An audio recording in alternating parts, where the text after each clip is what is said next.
is called Farther Down the Rabbit Hole. That is, Farther Down the Rabbit Hole just played on Manhattan Neighborhood Network. It's on from 11:30 until 12 on MNN. That's MaryNancyNancy.org, channel 34.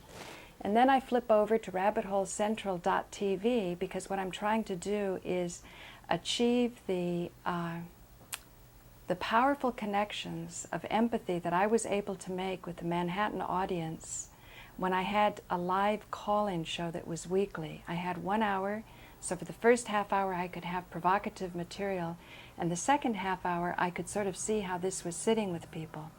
Initially, I got those sort of spiritual, good-hearted types that were following my show very carefully and would give me a whole lot of slack. In other words, they weren't the disagreeable types. Later on, what happened, I started to get the punk callers, people that were just calling in for the sake of making fun of what I was doing. And then I discovered many, many months later, they were taking this material and putting it onto Howard Stern.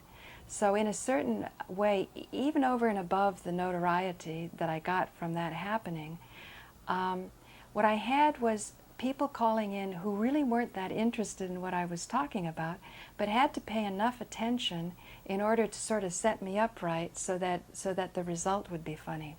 So the point is I had the most valuable gift that anybody can give, and that is the gift of attention. And so I would say those calls, in retrospect, were probably the best thing that ever happened to me, and not because of the notoriety or the fame that I got later on the internet. Now, today or yesterday, there's been another interesting breakthrough that's happened, and that is I found out that I am chapter 11 in a series called 9/11 Smooth Operators. So let me see if I can swing you over to... Oh, by the way, this is Binary Economics, a book by Robert Ashford. And every Sunday, well, at least last Sunday and next Sunday at 3 o'clock, he calls in to rabbitholecentral.tv and we stream. And I'm going to record it and then post it on YouTube. And by the way, if YouTube throws me off, then I'm going to definitely have to go full steam ahead on paulagloria.com. I haven't really carved out that space properly yet, but it may get fast-tracked because a lot of sites are coming down at an alarming rate on YouTube that have to do with the 9/11 TV fakery, showing that 9/11 was more a media job to galvanize our feelings to go to war. But in any case, we are going to have an opportunity to talk with Robert Ashford about binary economics, which is capital distribution versus distribution of wealth through jobs, because jobs accounts for very little of our wealth. Therefore, we should start looking at what accounts for most of it, which is capital. And that will be at the seed when we have solved this problem of economic distribution through capital.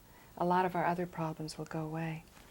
So now what I want to do is go over here and show you 9/11 Smooth Operator, Paula Gloria.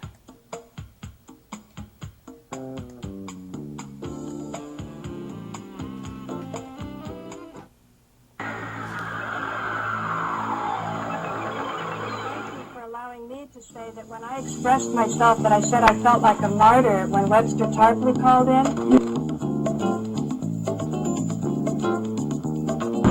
That those who have sort of made a commitment in their life, that I want to know more. Paula Gloria created the Concordia Foundation in the mid-1990s. They get things from Ron Paul. They get things from me on chain. And it's saying that I'm using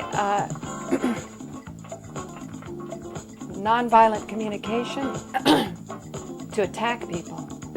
Now, you might very well think that. But of course, I couldn't possibly comment.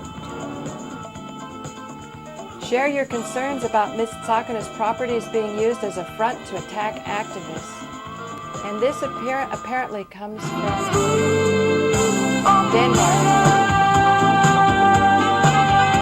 So there you go, ladies and gentlemen.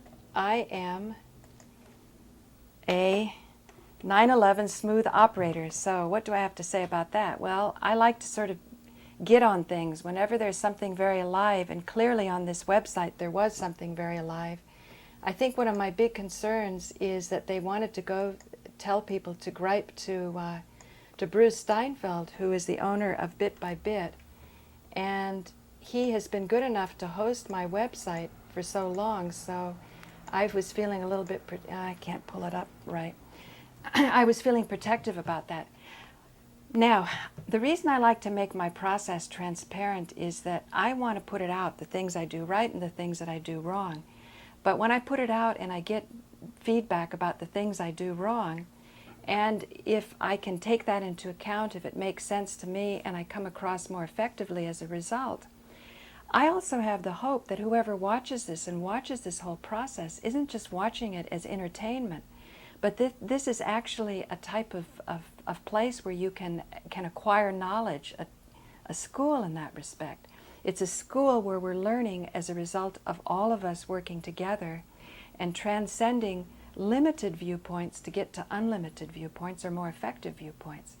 So in other words, if I'm at all effective, then I hope you use what you have learned about those aspects that are most effective. And if I'm not, then you avoid those aspects that are not effective. But that you go out and you do something to change your life and to bring your life into a place that brings more satisfaction to you and those around you. So for me to do something like that, I felt that I should go deeply into what the issues were that he had. And what the issues were that he had, what was most alive to this person, is that Nico Haupt had said plane huggers are pedophiles. And he said this is a violent label, this is not nonviolent communication, and I understood what he meant. Now, from the point of view of art and energy, when I looked at Nico Haupt's work for the aliveness that he had in it, I couldn't say that I disagreed with it.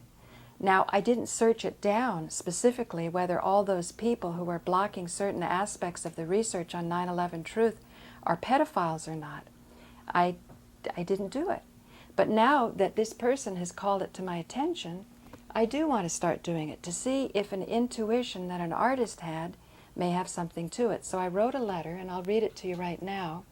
Well, actually, I couldn't find that letter because it was in my sent box, and I just found out in YouTube, the last letter that you sent is buried in the bottom of the heap. So it took me a long time to plow through, and I had to throw out 6 months worth of sent letters to get to it. So I will do that because this person profoundly misunderstood what I said, and here's his response. And this goes to a guy named Anthony Lawson, because that's who the person was saying I was a smooth operator and undermining. He goes, I can't think why you would want to share this with me, but I can relate that a schoolmaster tried to abuse someone very close to me when he was very young, and the lasting impression that gave him was anything but good. Your lofty words hide your utter self-centeredness. You might as well claim that if killing people can enhance your own body's potential, then that is acceptable.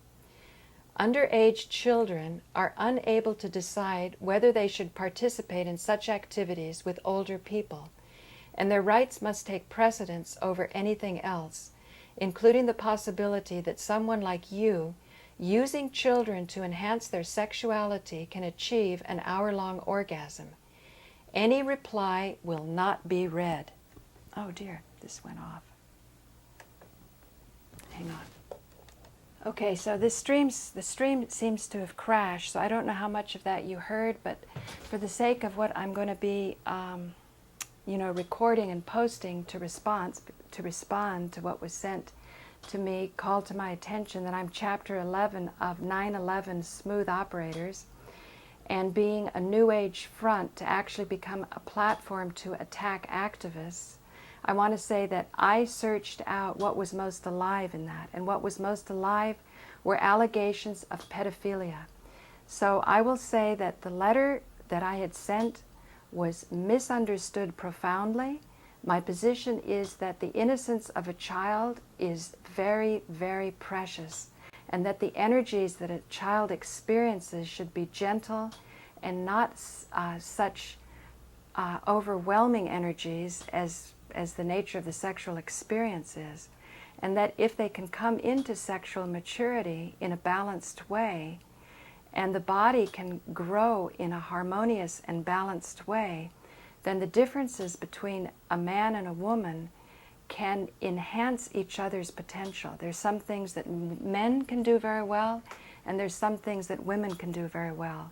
And that when it comes to achieving the full potential of a life experience, it's by coordinating this difference that we know the type of ecstasy that takes us into higher awareness. So that such things as an orgasm that lasts for 1 hour is something that's possible. It's not within our social awareness because we've been so dumbed down and so distracted and rendered so incapable of holding a focus that something like that seems out of the ordinary. It seems too impossible to be true. Now, it seems as though Wilhelm Reich was doing some research indicating that the erotic zones of the body shouldn't be just the sexual areas, but that the ability of the body to be able to enjoy enormous pleasure should be all parts of the body. And that's why when I went to India to hunt down the allegations of sexual charges, of pedophilia charges against big gurus, or one in particular was called to my attention, upon looking at it more carefully, I found out that certainly you're going to feel sorry for the child who has had this process retarded, as I just explained, so that you can grow to full ripeness and full maturity. But that even the perpetrators of this type of robbing of a child's innocence also necessitates our empathy and our understanding. In other words, we shouldn't be cutting off anybody for any reason. So there's a time that you take a position with a label, and then there's other times that you have to shed the labels and give the actual information. I was listening to a show of my sister and Truth Sleuth and Rosalie Gray, the Web Fairy, calling in about the TV fakery that was done during 9/11 and whether the lady or the person waving from the hole is really Edna Sintron. For me, it doesn't make any difference if it's a man or a woman or even a human being. Any animal, anything that could be moving around a biological being has enormous implications for the official story of 9/11. However, the point of what my sister was bringing up is that Rosalie was very defensive because there were allegations and a label of liar that was going on back and forth. And it was really a beautiful encounter, and I wanted to sort of savor the moment of our communication. But on the level of pure information, one or the other had to be lying. And I don't think that was even in the realm of my sister's possibility of comprehension, that people would go into a situation not in an honest way, that they were going in to deceive. So if somebody's going in to deceive, then you're going to cut them a lot of slack, you're going to keep the empathy going, but at a certain point, you have to determine what the facts really are. And so I'm going to just end this on that note. I'm going to create a short little clip, and then I will answer the video that was pointed out to me. 9/11 Smooth Operators, Chapter 11, Paula, Gloria, ... no comment. That was the title. So if anybody's out there, you can call me now, but I think I'm going to be stopping the tapes.